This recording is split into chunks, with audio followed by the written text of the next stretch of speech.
9 August 2024 रोजी जागतिक आदिवासी दिनानिमित्त इंटक युनियन आयुध निर्माणी भंडाराच्या वतीने अल्पोहाराचे वितरण करण्यात आले. 9 ऑगस्ट 2024 रोजी जागतिक आदिवासी दिनानिमित्त आयुध निर्माणी वसाहत येथील सेडल पॉईंट येथे बिरसा मुंडाच्या मूर्तीचे पूजन करण्यात आले. तसेच राणी दुर्गावती यांच्या प्रतिमेस माल्यार्पण करून सायंकाळी 6 वाजता भव्य अशा शोभायात्रेला सुरुवात करण्यात आली. शोभायात्रेच्या माध्यमातून विविध सांस्कृतिक कार्यक्रम, गोंडी नृत्य आणि कला नृत्य सादर करण्यात आले. त्यानंतर Lumbini park, Jawahar Nagar main market येथे डॉक्टर बाबासाहेब आंबेडकर यांच्या प्रतिमेस पुष्पहार आणि दीप प्रज्वलन करण्यात आले.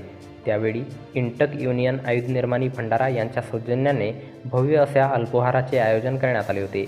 यावेळी इंटक युनियन आयुध निर्माणी भंडाराचे राष्ट्रीय कार्यकारिणी सदस्य चंद्रशील नागदेवे, इंटक युनियनचे अध्यक्ष कैलास टेकाम, महासचिव अण्णा मोडघरे, सुशील बागडे, नाना जेठे, महेंद्र पटले, मिलिंद रोकडे, एकनाथ लांजेवार, अनिल पांडे, अमित दोडके, प्रवीण महानकर, प्रमोद खिरेकर, राजेश मकेश्वर, जे.के. भिजेवार, कुलदीप खोब्रागडे, दिनेश झिंगरे, प्रशांत चकोले, अझर सय्यद, राहुल भस्मे, विकास बावनकुळे, मुकेश देशमुख, अभिलाष तिवारी, रासमणी, उत्पल मीना, आशिष बोरकर, कुंदन चवारे, एस.पी. खोब्रागडे, अमर वाल्दे, मोहम्मद शाहनवाज, शंकर कावडे, कमलेश साठवणे, आनंद चव्हाण, विजय वलथेरे, आशिष चौधरी, अतुल चौधरी, दीपांकर चिचखेडे, एस.पी. घरडे प्रामुख्याने उपस्थित होते.